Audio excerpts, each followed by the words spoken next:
The Platelet Society presents Normalising Diversity.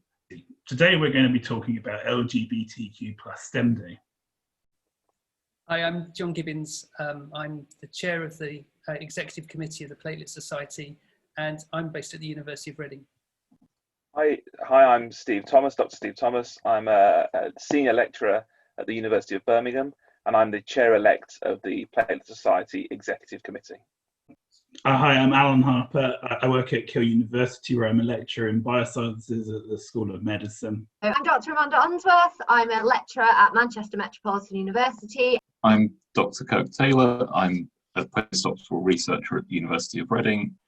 I'm Dr. Melissa Chan. I'm a research fellow at the Framingham Heart Study in the US. I'm Dr. Laura Haynes. I'm a research fellow at the University of Michigan. Hi, I am Dr. Alfredo Carpinetti. I am not a biologist, I am an astrophysicist, and I am the chair and a founder of Pride in STEM, the largest UK charitable trust working to support and showcase the work of LGBTQ+ people in STEM.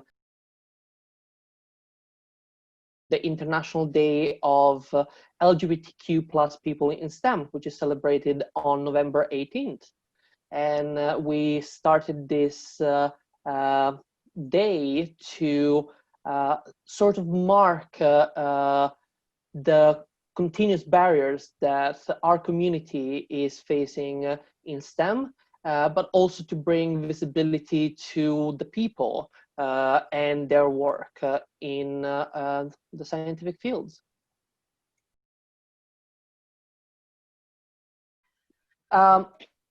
So I've been quite fortunate in terms of my experience. I don't feel that being a cis gay man has held me back in STEM, but over the last 10 years or so, throughout the finishing of my PhD and my professional career in science communication, I felt that there was a sort of disconnect. I didn't know anyone else like me, and it was only through online social media that I started meeting other LGBTQ+ people in science, first in astronomy, then into the wider STEM, and then a lot of issues, a lot of things that I considered that weren't a big deal. I started realizing that actually something that is being shared across the community, some feeling of non-belonging, people making crass or insensitive jokes, etc. So I am very grateful that over the last 5 years there's been a huge growth in organization, in general groups, and just social media, places where the community can talk and share issues, find solution, etc. So I've never, not been LGBT in STEM. I came out when I was a teenager, and it's very easy, or it's very hard to pass looking like this. So everyone, I think, I very rarely get mistaken for being straight.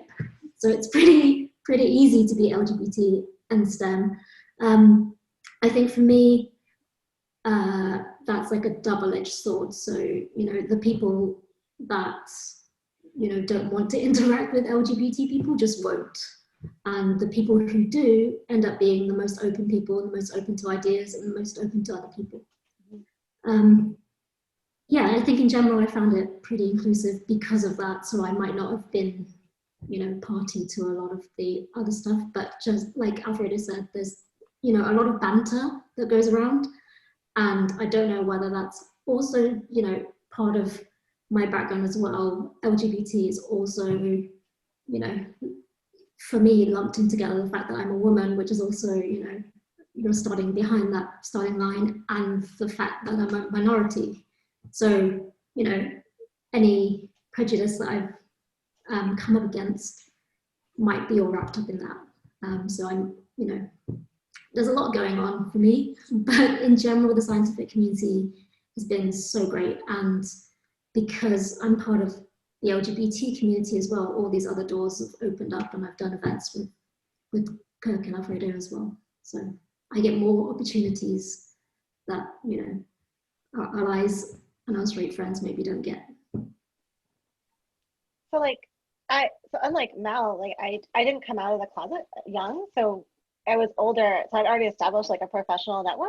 So I guess in answering this, I was thinking it's I always felt like I was trying to break into like a bit of an old boys network, and so there is like those craft conversations, and I think there's like the intersectionality of being, you know, a cis white woman, but then there's also like I didn't want this identity of mine to really be out there and in public, so it was really hard to figure out how I could fit in that closed community. But for the most part, like I feel like STEM has been a wonderful place to work. Like I feel very comfortable, and most of the times, you know, connections they're built and they're great. It's just those weird like one-offs when you're at a conference, which is something like, how do you learn how to navigate that space when like the established and dominant identities in the room are different than your own? And that's like a hard bit to navigate. And I think that's really important as well. I mean, I feel like I've been quite lucky. I haven't experienced any, you know, overt discrimination for being gay and a scientist. But I guess it's that age-old issue of coming out, and like everyone thinks it's a one-off event, but actually it's multiple times, and it's each time you meet a new group of people, and it's that moving into a new job, and kind of you do a lot of kind of almost code switching to kind of try and make sure that, you know, really thinking about what you're saying, because you don't know what the perception of the people around you might be. So, you know, kind of simple things like, oh, you know, what did you do at the weekend? Oh, well, I went out with him rather than her. And then suddenly, you know, and I'd tend to do that. So if I was introducing my partner at the time, you know, I'd kind of say, oh, you know, we went out and did something, and then the second sentence would be he. So then it was kind of step it in, try and not to, you know, make a big deal of it, but also to try and protect myself a bit. Mm-hmm. But I feel like kind of as I've gotten older, I guess I've got a bit more confident as well, and it just kind of doesn't bother me as much, but I'm aware that, you know, those barriers still exist, and I think that's really important for things like LGBT STEM Day to kind of increase visibility, and to and like having worked with Alfredo and others on different public engagement events, you know, kind of this outthinkers model of getting people to the science talk, but also to talk about their personal experiences as well. So you kind of learn a bit more about the people behind the science, because I think we all fall into that trap of we read a paper and we assume it's a white cis man that's written it, you know, and rightly or wrongly, that kind of judges or colours our opinion on it. The things for me in science, I think there was an awful lot of uncertainty about the people around me for a large portion of my career. I came out at university at sort of the end of my first year, the start of my second year, and that was a very, very slow process where I came slowly out to more and more people, where I sort of went from being sort of, you know, 0% out to 5% to 20%, and by the end of my degree, I was just about out to about 75% of the people around me. So I didn't explode out of the closet. I sort of slowly crept and checked the air around me. I think that had an impact, really. Awful lot of what I ended up doing in my degree was where I sort of felt comfortable and easier to be myself. So I don't think it necessarily changed which directions I went, but it certainly did impact on it. And certainly having some really strong leadership and mentorship from my educational supervisors at that time was really decisive in deciding where I went. And I was really lucky in the sense that I did have an LGBTQ+ supervisor And that really made a big difference to my ability to stay in science, because that hadn't been my plan coming into where I was going, really. I think in terms of my sort of my later career, once I got into sort of research science, I think some of the bigger issues for me were conferences, anywhere that basically people gathered, because you just basically spent that time trying to second guess whether people were going to feel negatively or positively about that revelation. So you sort of always ended up sort of sitting there trying to guess whether people were going to be particularly positive or negative about LGBTQ plus identities. So conferences were always tricky. I think I'd always found that quite a hard place, because going to conferences and networking wasn't something that really came naturally to me, and it partly because you just really didn't know who you were standing next to. You know, was everyone really accepting, or was somebody a massive homophobe who was, you know, you were going to talk to, and you were going to sort of talk about your partner, and then you were going to find that you were in trouble. So I mean, I didn't network as well, near as much as I should do at the start of my career. And I think I paid for that later on, really. I didn't really make the links and the collaborations and the teamworks that are really fundamental to getting on in science.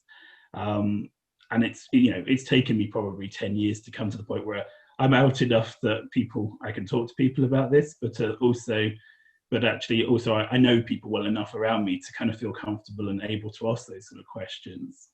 And I think that's maybe the most important thing about having visibility of LGBTQ plus people in the society and science at large, is making sure that people know that there are safe people that they can talk to, that they can find people to kind of come and approach to get advice. But also, I think also the other aspect of that is just to make sure the room feels safe. And, you know, if everyone is, you know, no one has to sit there and, you know, wave rainbow flags, but if people are willing to put he, him, or, you know, pronouns on slides, if people are willing to sort of, you know, stand up and talk on things like STEM Day about why it's important, even if they don't really identify, that just makes it a safer space, and it's a culture that everyone can get on in.